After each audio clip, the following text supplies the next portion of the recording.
So when I went to see this, I went to the Grove. And, which, because it's close, whatever. Right. But it's convenient. It is. I can walk to it. But, I swear to God, every trailer before this movie, though, went so hard. Oh, what trailers were they? I don't even remember all of them. They were all for horror movies, though. They only played the one before mine. I went to Los Feliz 3. They only played the Oppenheimer one. Oh, yeah. That's great. Yeah. We saw that, too. Yeah. But I saw it at, like, one of those AMC theaters, so they give you this big... Give you a whole thing. And it was just... everything was a horror movie. And they always start out the same. And it's like, okay, when's it going to turn? Yeah. When's it going to turn? It's like yeah, exactly. You get that one piano key. It's like, ding, ding. I'm having a hard time lately. Yeah. So it was like that. Someone on TikTok made a video about that. Oh, yeah. But it was like that. But it was just... I think it's like they want spectacle in the theater. They want to bring people back. So they're really like going hard. And it was... I was joking with Mike. I was like... The trailers were more stressful than the movie. Yeah. Like, I was like, oh my God, like all my adrenaline has been used up. I was really calm by the time Nope started. Compared to the movie, compared to Nope, which Well, which is fantastic, as we're gonna get into which hey, Chelsea. Yeah, hey, Victoria. You know what I mean? What? A breath of fresh movie. Me too. All right.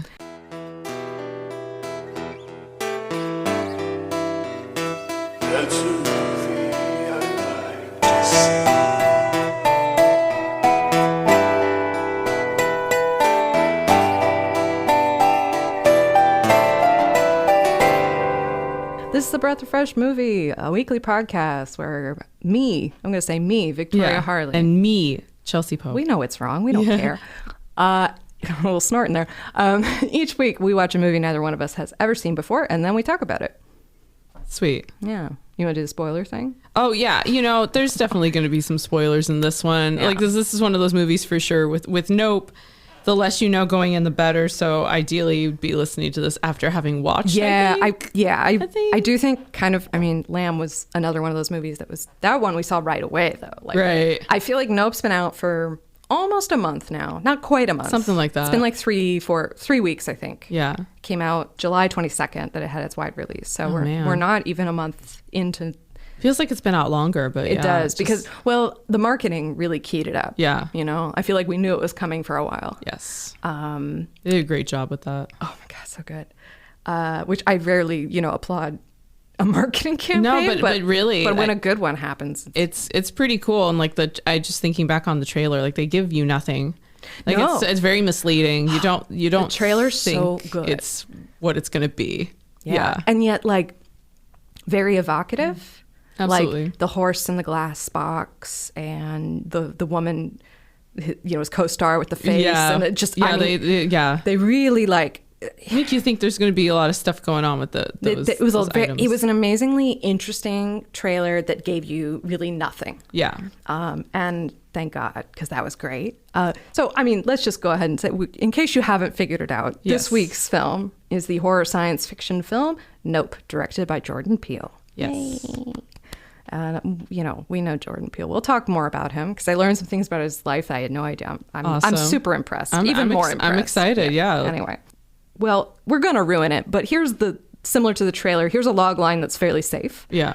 Residents of a lonely gulch in inland California bear witness to an uncanny and chilling discovery. There you go. It's as much as you can give before you're really getting into it. You're really getting into it, just spoiling it, Speaking of getting into it. We're getting into it. Like, first impression, like, tell me everything. Yeah. I want to know. Yeah. I really enjoyed it. I knew I was going to like it. Again, going into it with as little knowledge as I had, I was grateful for that because I think if you go in with too many preconceptions or too many little this and that, in your head, you might get disappointed. You might end up like Logan Paul going into his little Twitter tirade about this movie. This is not like if you're someone going in, you want like this like a very sort of like straightforward type of scary movie or sci-fi scary movie.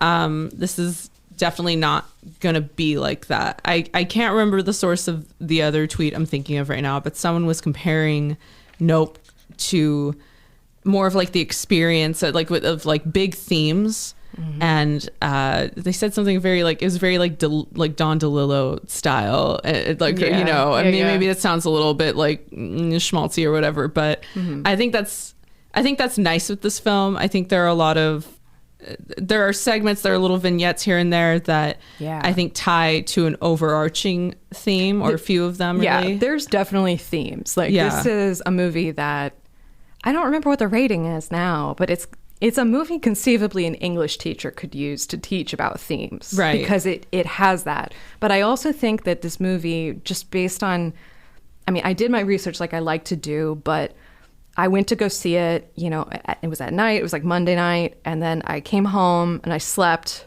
Yeah. And then I woke up and I was like, it was still there, you know, and I was still thinking about it. And I was like, God, that was so good, you know. But then I started to read about stuff, and I came into some Collider article that was attempting to basically like explain, you know, the thing. And I hate that. I hate this like, nope, explained or broken down. It's like, you're not really supposed to do that. Like, you know, the cinema sins bullshit. And like, there are a lot of themes in this, but I think there's space. There's all this space for you to like take what you want from it. Right. I mean, there are some messages about media and about race, and you know, there's all kinds of like themes, but it's still just an incredible, like, I mean, it's almost an adventure Western story at times. It does feel more like a triumphant Western, especially in that last scene. The last act. The music and sort of the looking out in the distance and through the dust. And I mean, I love a man on a horse. I mean, it's not bad. We don't have that as much in movies. It was very romantic, you know? Like, I loved all that. I love the titles. I know it's like a weird thing to fixate on, but very Kubrickian. Like, you can definitely tell that The Shining is a huge influence on Jordan Peele. Yeah. Like, there's something about the way even certain cuts happened and certain, as you said, vignettes. Like, I mean, we got to talk about Gordy's home. Right. Oh, that's great. You know, that's another thing I really appreciate about this movie. And again, shout out to the marketing of this as well, is like, there is this very relevant secondary story or background that has to do with this 90s show, Gordy's Home. A sitcom. 90s sitcom, very sort of like Full House, step-by-step vibes. Exactly what they drew inspiration from. They have this chimpanzee in the house. He's one of the characters. He's Gordy. And he goes ballistic on the set one day, and he took a balloon pops, right? And it was just the last straw for this. Right. And so he goes off. But what I really like is that, you know, Jordan Peele, he posted on his Twitter. I keep talking about Twitter because it's relevant with the marketing of this. And he posted like the fake opening credits for the Gordy's sitcom, Home, which is, I thought, a really fun world building. I can imagine this would be like an extra features like on the DVD, you know, and it's just a nice treat that helps sort of even further contextualize the story. Oh yeah. And immerse you into this reality. Yeah. I mean, I gotta say, I think the whole storyline with Ricky Park, Gordy's Home, this whole idea of like, man thinking is so arrogant that they think they can put a party hat on an animal and make it do what they want. And that's not how nature works. And like, you're only ever in an agreement, you know? And that ends up becoming incredibly important to the larger story of the film. But I mean, that was what I thought about like the most, was like, what was going on in Ricky Park's head? Because this guy who was a child star is on the set when this chimpanzee mauls everybody, like goes crazy, and but he has that moment, right, where the monkey's not going to kill him or the chimp. I'm sorry if I'm primating here, but there's almost this moment where they're about to like touch hands or bump fists, maybe, right, and then that's when whoever has arrived on set to deal with it like shoots the creature, and it just falls dead in front of the kid. Exactly, but it gives him this false notion that he has this special gift with animals, or that he knows how to communicate. Yes. And that is the the special reason why he wasn't attacked like the rest of his co-stars. And there's that implication too that he, being a minority, the rest of the cast was all white. Right. And That's true. There's the implication there that there's some sort of, I guess, understanding, if you will, no, I hear what you're saying. There's something there. And then, you know, speaking of the world building, there's this show that, of course, and I mean, what's so interesting is this whole story is told by him as an adult while they're standing in this little museum he has hidden, like, behind his office. And it's like a museum to his own trauma. It's like this shrine. He worships it. He even has on display. There's this shoe that's standing up. The shoe. And they talk about that again with another like theme, big term English teacher thing. I'm like, this would be one of those talking points about like, what does the standing shoe mean? What's the idea of a bad miracle? Yeah. And he literally puts that on a pedestal as this lights on it, and infusing this great meaning on it, because that's what he was focusing on, as opposed to making direct eye contact with Gordy, and eye contact as well. Right. Is also it's a big issue here. A big issue here between Gordy, and then also the thing we're avoiding. The thing we're avoiding talking about, which is really the main storyline, which is Jean Jacket. The given name to the extraterrestrial life form that is that's right. hiding itself in a cloud over this sort of remote valley. Right. And in fact, there's issues with like, cell phone drops off here or this. But apparently it's just been for the last 6 months. Right. And there are these presences and changes. And so just to get it out, I think like one of the greatest, if there's a twist in this movie that I think is fabulous, it's that you think we're getting a flying saucer. You think you're getting a machine ship. Right. It's not a ship. Maybe there is extraterrestrial life, but maybe it's not intelligent. Or maybe it's just hungry. Maybe it's just a pretty straightforward type of predator. I mean, exactly. Yeah, and it's sort of in the same vein. It reminds me of Alien in that way, where it's like there is this creature, but it's solely intent on consumption and survival. Yeah, it doesn't have. It's part of nature. It's like this movie was. I mean, it's such a redundant thing to say, but it's like about the nature of nature. Mm-hmm. And I think the chimp that mauls the people becomes this sort of micro version of what ends up happening, because this creature, right, is appearing in this valley. Meanwhile, we've got Ricky Park has grown up, and his one big success as a child star, apart, this show was obviously not, it's a tragedy, but he played the little sheriff. Whose name was Jupiter, and so his nickname is Jupe. And he is now built in this valley near the main characters of the story. He's built this kind of little western town, kind of looks like a little like podunky like theme park. Yeah, which they, by the way, that was built from scratch. And they have that immersive like experience at Universal, which likewise I want to go. Gives very little away, gives nothing away. Nothing away. Not even though we've given a bunch away, but but he's set up now this own. He's been running the show for about like 6 months or so, and he's trying to. Some of it's also about him trying to climb back into this life and this wanting to be a star again. Right. He seems to know about the existence of this extraterrestrial life, but because it has not come for him, he feels thinks he's exempt again. Yeah, like thinks he has some special gift. Yeah, and even says like he won't harm us. He won't harm me. He hasn't. This is a gentle creature.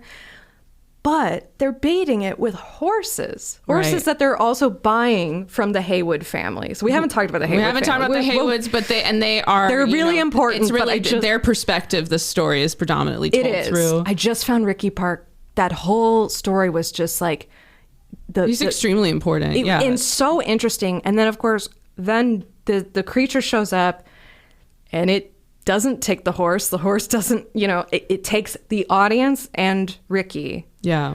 And, again, we don't know quite what's going on yet. They're pulled up, you could say abducted, but they're sort of inhaled.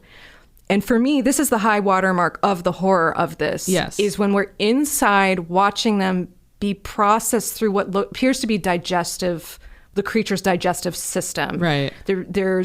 And the strange like squealing sound we heard when the thing would pass over us was actually people screaming inside because they're being digested alive. And we follow it up to the point where somebody sees one of the old horses partially digested above them, understanding that horse didn't go home. Yeah. That's what's going to happen to us. And that for me was just like, it's a great scene, and I think what makes it work the most is how little he gives to. He's not giving an in-depth, so impressionistic, interior anatomy, but it's like you see we're pillowed in there with them. Jupe looking up, and as the wind is going, then it just cuts to black. Yeah. Then it cuts to you see everybody going up. and then it cuts to black again. And then it cuts to this very short, like 10 seconds maybe. You see a few people going up through the system, and that's all you get. And then we cut back to the ground, the Haywards. Yeah. And 2 people walked out at that point in the theater. Wow. Oh, really? Yeah. I don't know if that was because they thought this is too much, or if they just gave up on it. Later in the movie, about 4 people walked out, but I think they were just like, I don't like it. You know, I mean, it's not, again, it's not going to be this very... No. It's not like... But that moment you're talking about, and you're right, like, way to break down those moments of black, like, because there's so much silence in this movie. There are these, like, gaps, and the way silence is used to indicate its presence, right? Like, the electronics go, but the crickets stop and the wind stops, and it's like, oh wow, like the sound design in this movie is really fantastic. Like it's worth seeing in a theater. And this is also, I kind of want to see this again. I mean, I definitely want to see it again to get ahead of our ending question, but this is the first horror film that's ever been shot in 65 millimeter for IMAX. First time. Wild.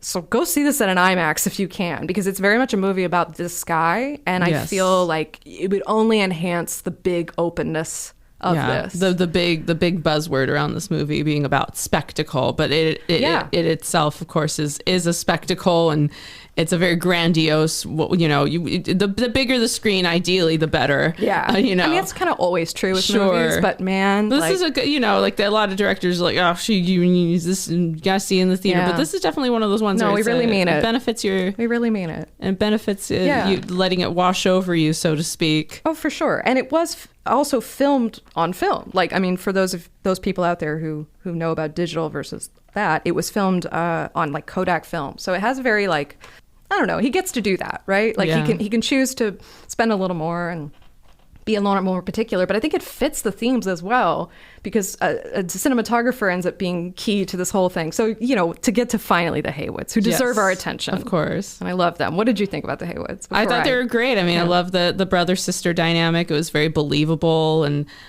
you can see the resentment there with the father taking the son to start doing background, to start work, because they work with these horses.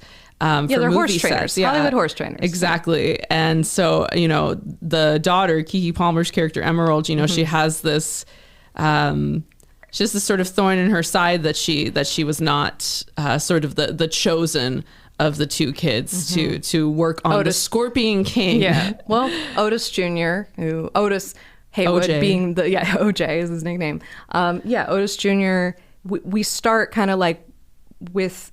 For a while, their father is alive, who's played by Keith David, who's got the most velvety voice, and also like just a nice Easter egg for if you're a fan of horror, and his iconic turn in The Thing. I mean, I'm a big fan of that. Oh yeah, and I mean he's been in like over 300. He's got over 300 credits. Yeah. Like the dude is prolific. Keith David's amazing. He plays the father. He has that great. I mean, you just believe everything he says because he has that deep voice. It's like I would have liked to have seen more of him, but I understand why that's not the case. Yeah. And I feel like he's an example of casting where it's knowing and having the context of his history as an actor. It's a nice little wink. There's like a nice wink there, but there's added significance to his character and his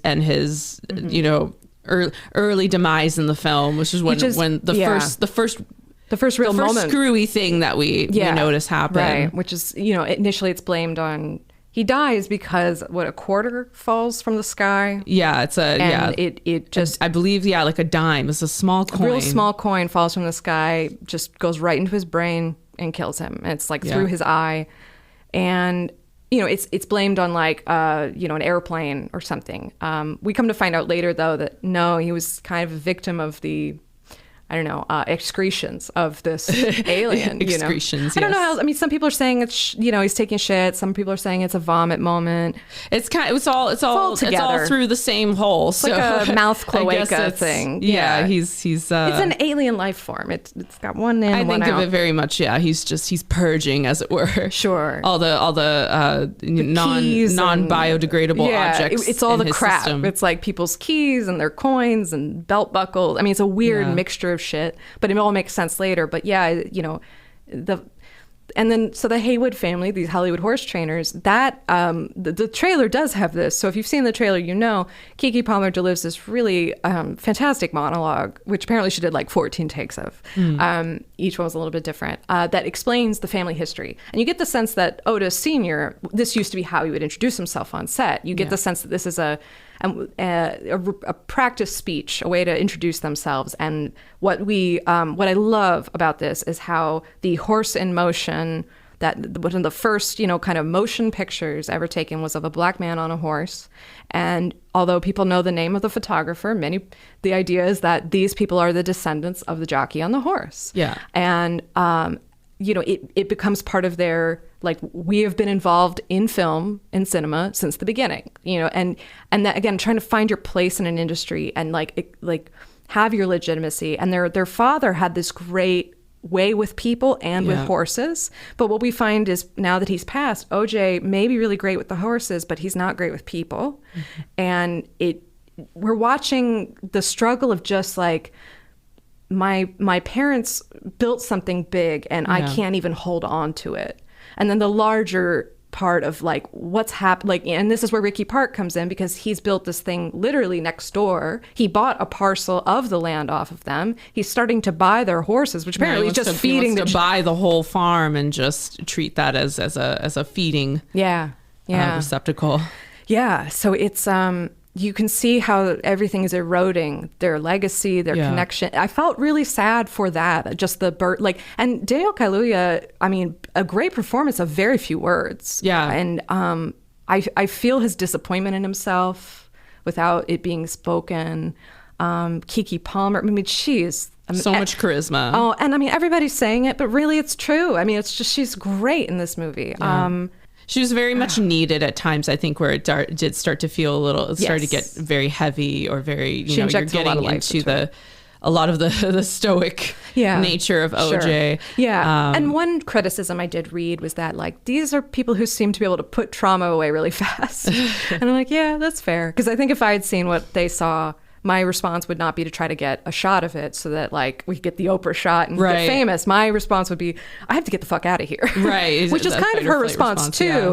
And they do, but it's this kind of like, they can't quite, there's a decision that we're gonna do it. Like, when, because they have that pressure too. They want to, they want to save this ranch, and they want to hold on to their, relevancy and the legacy, as it were. The old way of doing things. So they're talking about, like, the horses getting replaced by CGI, and so this is they're looking for an opportunity to exploit, which is they're learning through this experience about true. And you're right. I think, and we root for them. I mean, I'm like, oh, they gotta get it, and that's why I say it becomes kind of an adventure Western at that point. Because, and we haven't talked about the Angel Torres, played by Brandon Perea, who is the Fries guy. He's great. It's also, like, just a great shout out to Fries, the late Fries. I will say, I learned that Fries had closed that Burbank location where they went and filmed this, and all the others.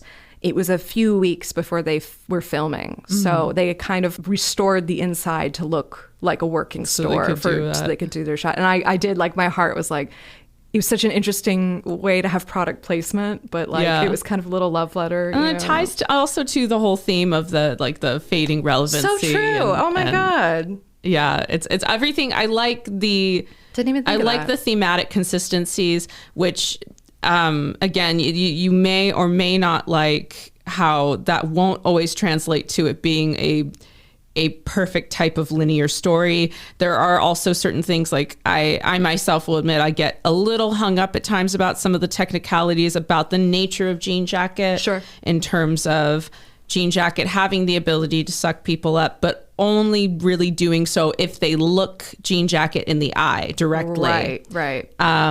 Which that eye is like the green. So even it's this sort of, it looks like the projection box. You see that the beginning of the credits, we're literally looking into the eye. Right. So we ourselves are getting metaphorically, like, sucked up into into the spectacle. Totally. No, I mean, the notion of spectacle is like is such a key word, because it's like this movie is spectacle, but it's not only spectacle. Right. Like, it has a lot of other grounding elements in it. Peele said, so much of what this world was experiencing, this he's talking about at the time he was writing this, which he was writing it kind of, we were all locked inside. Right. He said, so much of what this world was experiencing was this overload of spectacle and a kind of low point of our addiction to spectacle. And I think there's definitely something about that. He also said because he was trapped inside, he really wanted to do something about a big sky. And I think that was a great point. But, you know, he's influenced by King Kong, Jurassic Park. All these elements are kind of in here. Apparently he was very inspired, though, especially for Jean Jacket, by Neon Genesis Evangelion. Like, oh, yeah. That makes sense, too. Yeah. Which I haven't seen. And now I'm like, oh, shit. Okay. I only just know from like the referencing they make to the final shape that the Jean Jacket takes versus the flying saucer shape. Right. Yeah. And that it's sort of echoes like what I guess angels look like, or like a biblically accurate angel. Yes. And then, you know, you have the Bible verse again, themes. So many themes. But you're right. And I will say also that the creature design, it was a combination of, you know, obviously Jordan Peele and production design, but they actually brought in a Caltech professor in some kind of, you know, I think flight and physics kind of department to come in and help just like come up with this UFO form. And it is that biblical angel final form thing. It was part of the inspiration. Also, deep sea creatures, jellyfish, octopuses, squids, electric eels, even the notion of like, how does this thing move without wings? Or so electric propulsion. Like that's how electric eels, I guess. Which makes sense too. And it ties into the electronics. Yeah. So I thought that was so cool that they really tried to make it, even though this is a sort of horror, we're getting into a sci-fi extraterrestrial world, they really try. I mean, it was kind of a big gray jellyfish thing, you know, in the end. And very natural. There was like naturalism. There was a lot of naturalism to this. And talking too about the, you know, why didn't they just go, oh, hell no, and leave? Right. I mean, I think it, again, ties into the I don't think it's too unrealistic, actually, how many of the people that do react to trying to get that perfect shot or exploit the creature in some way. Like, I think that's actually makes a lot. You would have a lot of people like the TMZ that was reporter coming through trying to get the shot no matter what, even when he's about to die. He's like, get it on camera. You know, that's this obsession. I think that it's not unrealistic to think that actually would be how people treat this experience. And, I mean, not that I'm not like a big mover and shaker in this entertainment industry, but you know, that scene where near the beginning where they're on set, you know, when the people don't listen to OJ, and so he gets fired because the horse kicks somebody.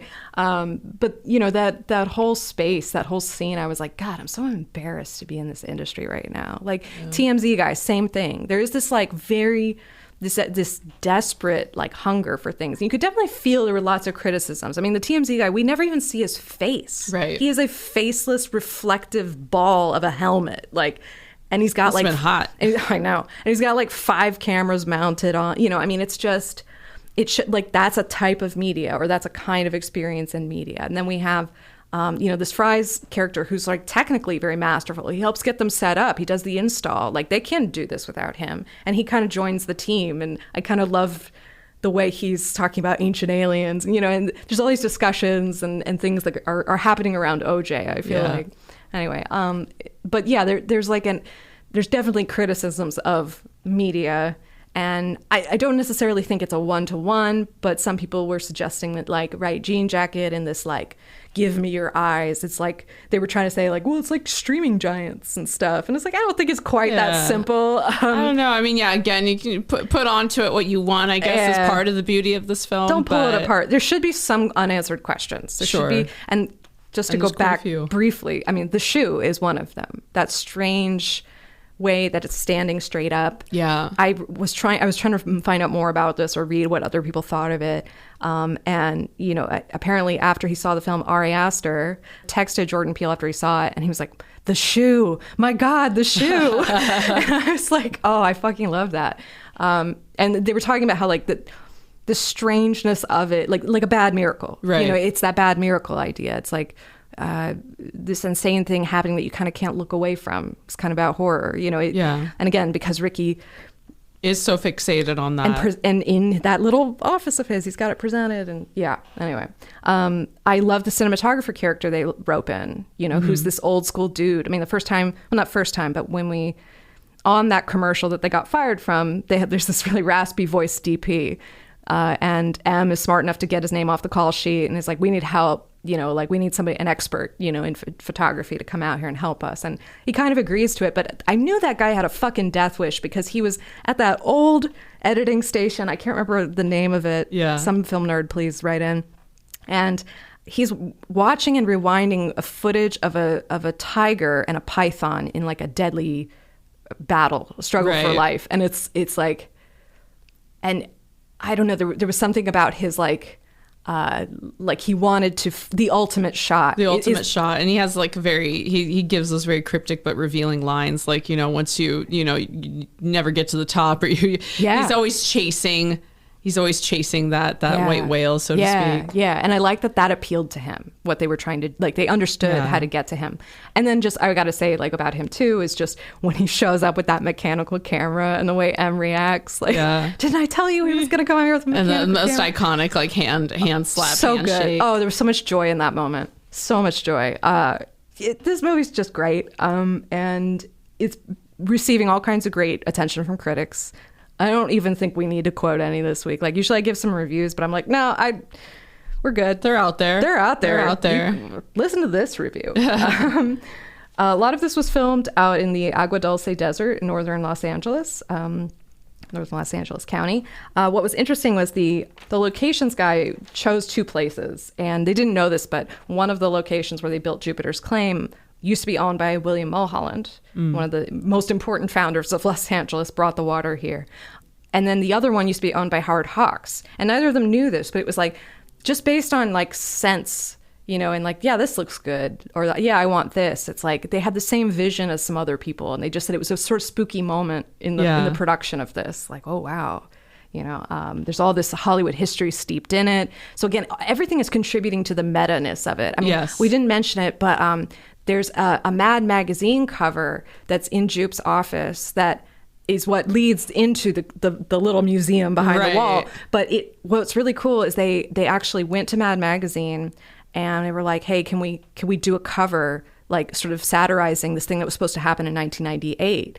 And Mad magazine agreed. So they actually found one of the original like cover designers and got him to draw the cover artist made this special cover just for this movie. Attention to detail. And it's so good. Oh, and there's even like little jokes about like Monica Lewinsky because it was 1998. Right. So they did all this. So that what you were saying about world building. Yeah. I mean, they really, again, this is like world building can look like so many different things. And what they've done in this movie is incredible. Even the whole like, yeah, that's why you can't film with chimps anymore. You know, it's like there's like a whole logical kind of history to this. Yeah, I love all the referencing to SNL as well. It's like those would be the cast members that would perform those bits. The Chris Kattan as Gordy. Oh, it's like, my of God. course, it's like if you're at that got like a nice chuckle in my little hipster Los Feliz theater audience when he was talking about Chris Kattan, iconic Chris Kattan. I know. That was definitely a generational thing. But, you know, Jordan Peele comes from, like, that sketch world. So it's like, I know he auditioned for SNL. I mean, I wanted to say, like, who hasn't? But I'm like, plenty of people. Yeah. I didn't mean it like that. No, you're good. I haven't. But, yeah, it's... I sort of forgot that Jordan Peele came out of Mad TV. Like I'm, you know, I didn't know enough about this guy before. Like I love Get Out and I saw Us and I knew he did Key and Peele, but I didn't look into him more deeply than that. I'm kind of transitioning here into director's chair. Let's do it. All right. Get rid of you. I don't need you. Oh, I do want to mention just real quick that most of the effects in this, apart from the alien, are practical. Like when they were shooting those scenes where they needed like wind and dust to be kicked up, they actually had a helicopter to kind of be like the stand-in. Actually, yeah. So they really gave people something to react to, run from, you know, like I think that's really cool. I just want to throw that out there. I love it. So I found out he went to Sarah Lawrence. Well, there you go. Which I'm like, right away. That's nuts. I applied there. Oh, I did not get it.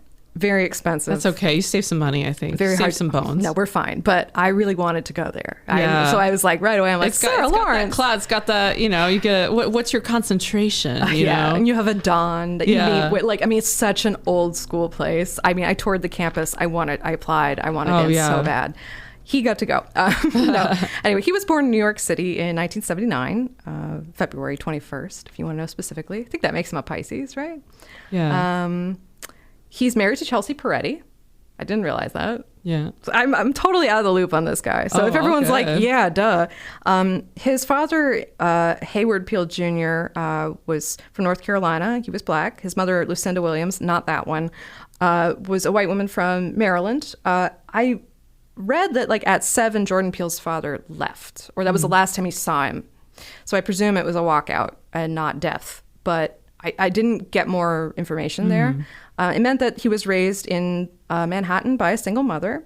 He attended, I don't know what these are, but people from Manhattan can tell me. He attended the computer school, which I guess is something special. He also got a scholarship to a private school called the Calhoun School. So I think that's a pretty nice one. Then went on to Sarah Lawrence, where he dropped out of college after 2 years to form a comedy duo with classmate Rebecca Drysdale.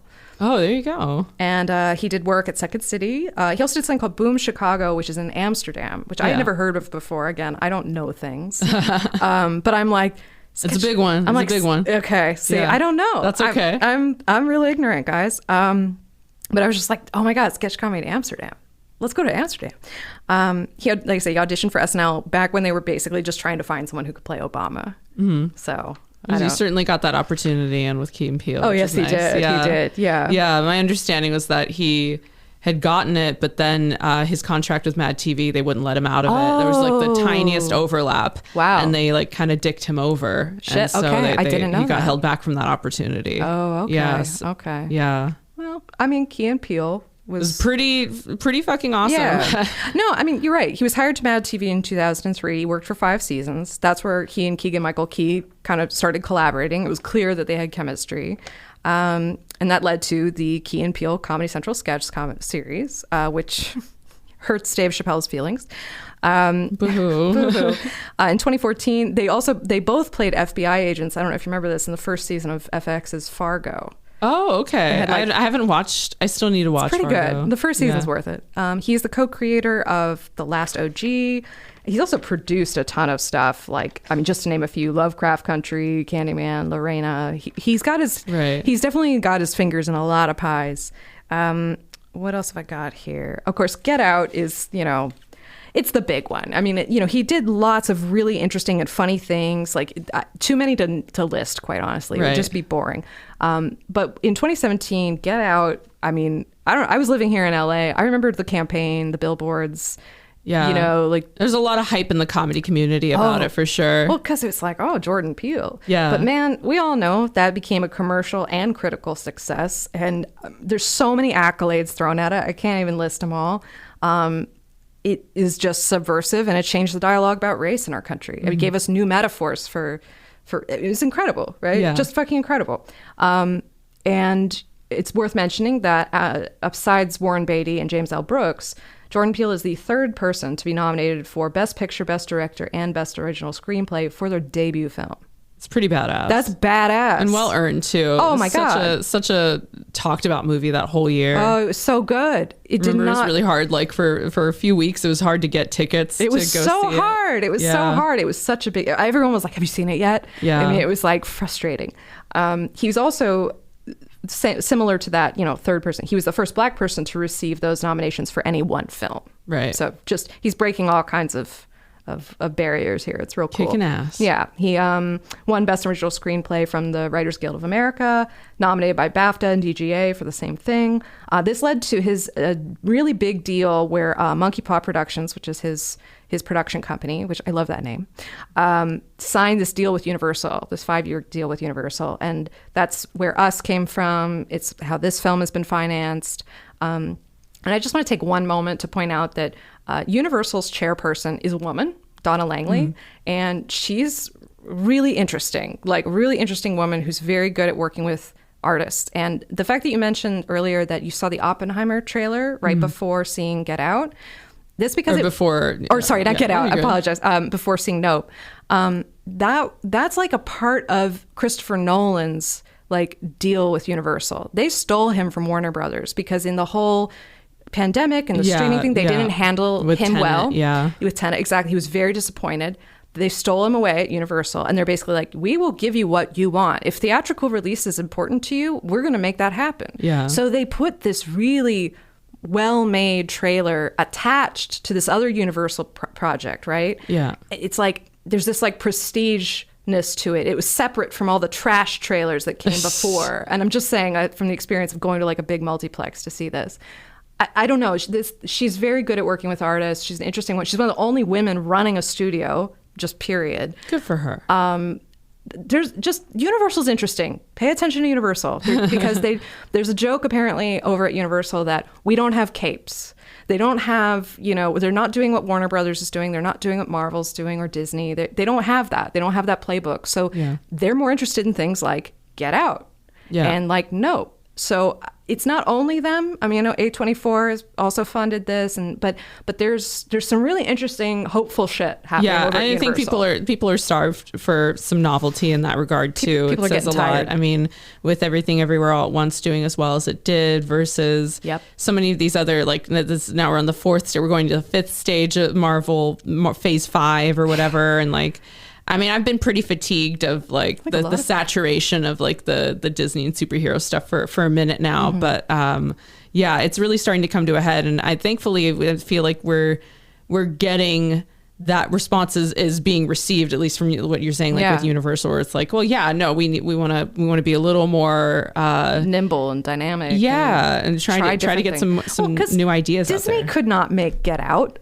That's not Disney's wheel. You know what I mean? Can you imagine Disney's Get Out? Yeah. That's funny, actually. Everyone's happy at the end. Yeah. That have been the darkest.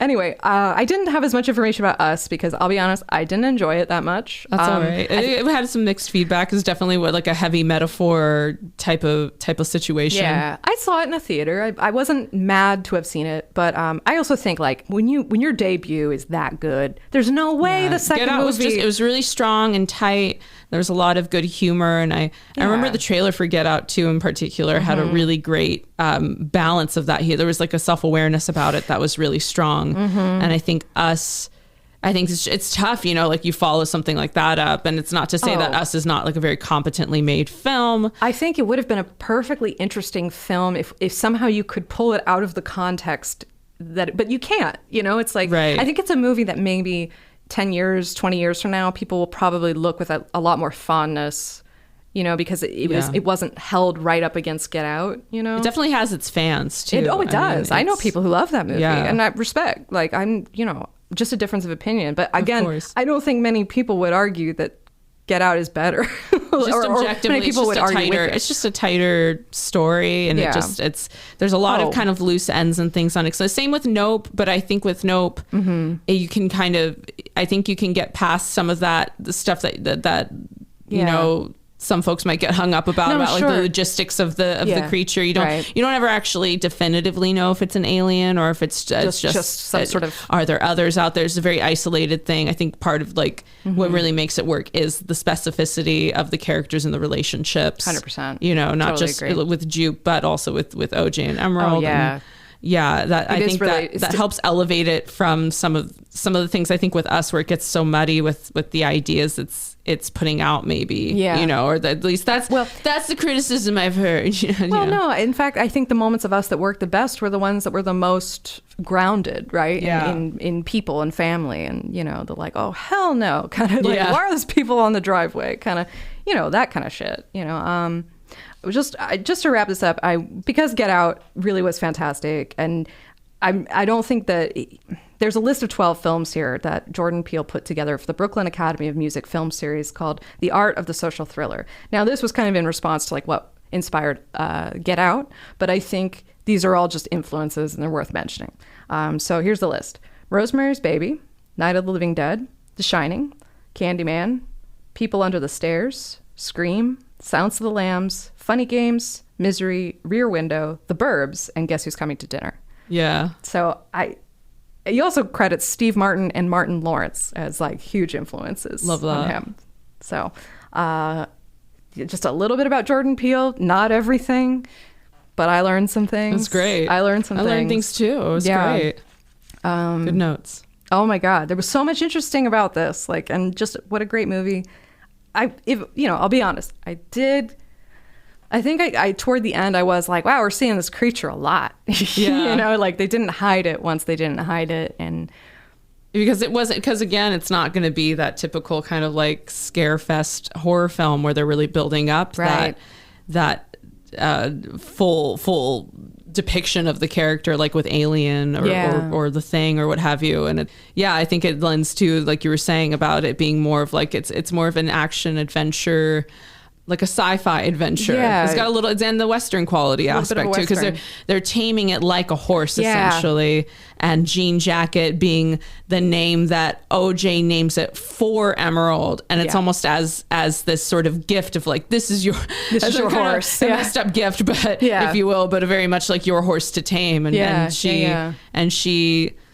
I guess tame is a pretty generous word here. She kills it. She helps. They all help kill it. And the way that like teamwork makes the dream work. The brightest, happiest colored balloons and those sky dancers, and like you got the balloon that kills the creature, and then you got the balloon that set off Gordy. It's like sort of has that bookend quality to it. The idea of that. Of those the two things, some of those things, it's like whether that's intentional or not, it's cool to see. I mean, I think this movie is just the word rich doesn't really sum it up, but it's like all the different layers, the way you can find all these little things. It's just full of stuff for you to think about. And I don't know who said it. I read somewhere that they were like, this movie also is really good about giving you the space in this way that you'll think about it later, because there are these unanswered things. Yeah. And they likened it to like, it's when, you had a loose tooth and you were tonguing it and it comes out, and then you keep tonguing that empty space in your mouth. There's something bothering you there, like, there's something missing. And I think it's effective. I mean, again, although the Haywards are so much part of the story, and again, I love the way they presumed them to be the part of the lineage, of film history, that they were, that the cinematographer's like, well, I'm talking to film royalty, I guess. And it's like, he's kind of right, at least as they ought to be treated. That's how they should be treated. This is very like an ode, a movie that's like an ode to the below the line workers, So great that you mentioned green that. And orange as metaphors as well. You got the Scorpion King that's right. sweater, and then Emerald's got her green on. I think she wears a few green things in the movie. I'm sorry, I got to mention something, because you said below the line. This film was the first to employ trainees from Universal's California below the line traineeship. So there were 6 people on this who are seeking careers behind the camera, and they got to work directly. And they're working on a movie that's all about what they're doing, and appreciation for that. Exactly. They go unseen. It's like life imitating art and art imitating life, and it's great. Yeah. It's in the best possible way. Whereas with us, there's a lot of these unanswered questions. While there's great metaphors, there's so many unanswered questions about the nature of that whole underground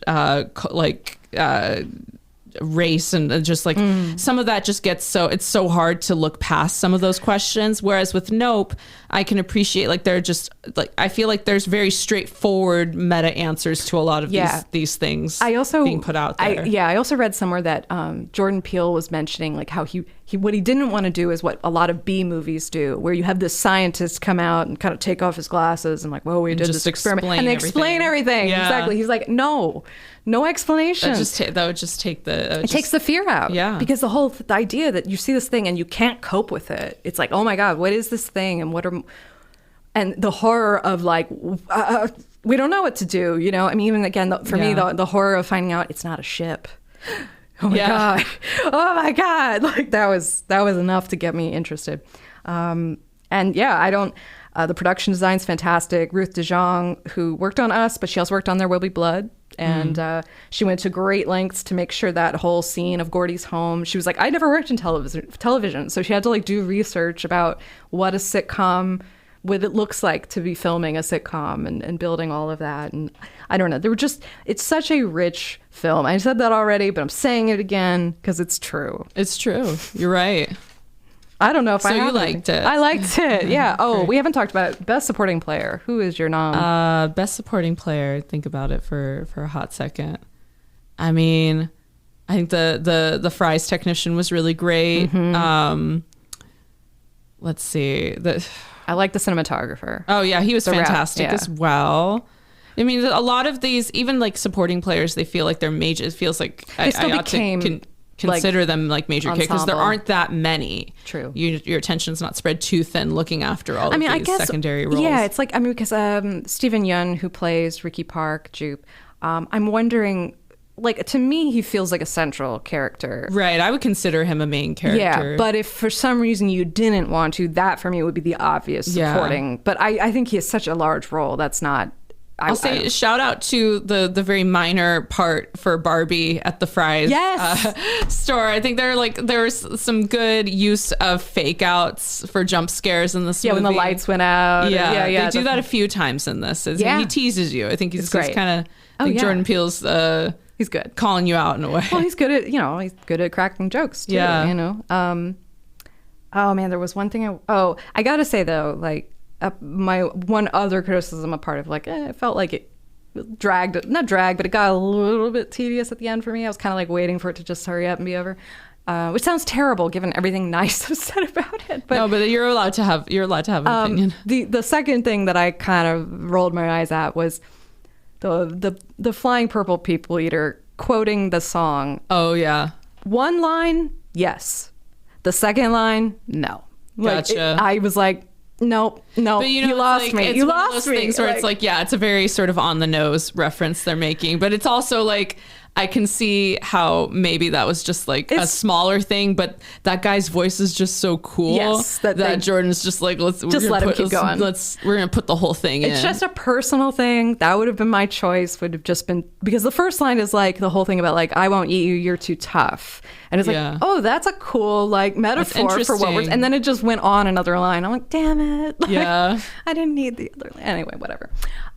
So those are my two tiny little. Gotcha. Whatevers. I think for me, really, the only major one that mild criticism, which again, I can look past it because I can understand so much work as far as like the relevancy of why it's important that, you know, we're seeing that parallel of looking Gordy in the eye versus looking Jean Jacket in the eye and looking the eye. I get all of that, but I also think that Jean Jacket definitely had it out for OJ and Emerald, and at a certain point, I think like was it just incapable? Like it literally just can't suck you up without it making eye contact. It's just one of those things I get a little hung up on because it can obviously still suck up inanimate objects. It gets fooled by the big horse statue. That's and gets pissed about that. Gets fooled by the balloon, and that's its demise. So clearly, it can suck things up that are not actually literally looking at it. It's just a perception thing. But then, you know, it's right over OJ multiple times, and OJ realizes like, don't look at it. Like he doesn't look up from his horse, or he notices, and then go nope, which is another good laugh. But also at the same time, I'm thinking like, I can understand him in the car where the alien is smart enough to be like, well, I'm not sucking that whole dumbass thing up. Sure. But then when he's on his horse, and I'm thinking, well, I feel like if the alien really wanted to kick his ass, he could do it. I mean, you know? I know, because when you see the dust part and you see that he's alive at the end, a part of me did want to just applaud because I'm just like, oh, good, he's alive. I love that too. Like I go by the idea because it's semi-ambiguous, but I go by the idea that he did live. Yeah, you know. But I hear you. I think there is like sort of maybe a little logical question there, and that's okay. That's my one like hang up. Whereas with us, it's like there's so many questions. Like you can go into a spiral pretty quickly of like, does everybody, if this is about like a wealth thing, what about like a homeless person on the surface? Is there a doppelganger of that guy, and is that guy doing well or worse? Or worse? And then like just, you know, if it's been if it's an abandoned government, I don't know, like why wouldn't, I don't know. There's so many of those other questions, but then it's like I want to appreciate them, but I get so caught up in the logistics of how the underworld of us works. Whereas with Nope, I'm like I can let go of the eye contact question I have with Jean Jacket because I get how it's, and then beyond that, I think it's all pretty clean. Yeah. for me. Yeah, I think so too. There's not much that And I don't need to know whether it's actually an alien or, you know, I don't mind that this is just sort of like a very hyper, in spite of the grandiosity of the shots and how open the space is, it has that claustrophobic feeling. It's a very, like, it's a very much a case study type of story. I really, again, the naturalism of it, I think I was appreciating how even mankind's perception of extraterrestrial life is still human-centric. Yeah. Like, we can't actually conceive of it because we are terrestrial, right? Like, all we know, really, I mean, we're learning more about life outside of Earth, but for it to be this strange, like, large living thing felt so much more possible. Right. Than a machine piloted by little green men. I almost think that it is of this world, you know. Right, maybe it is an extraterrestrial. Right, the way that it digests, and it's a very sort of like fleshy object. I'm like, I don't know if that could even go in space, or if that would have to be in an even larger receptacle. Good point. You're right. Maybe it's not extra at all. Maybe it is just part of our. It's just a sky creature. Oh, I mean, when they were trying to come up with the design, and I said they looked at deep sea fish and the strange things that they unfurl, you know, they were like, you know, if you show this to someone, they wouldn't believe it existed, but it does. And I remember somebody very smart, don't remember who, talking about how nature is alien. Go for like a hike in Ohio in the autumn. You'll come across like a weird giant fungus growing out of like the base of a tree. And it really does, like, this is so weird, but it's on our planet.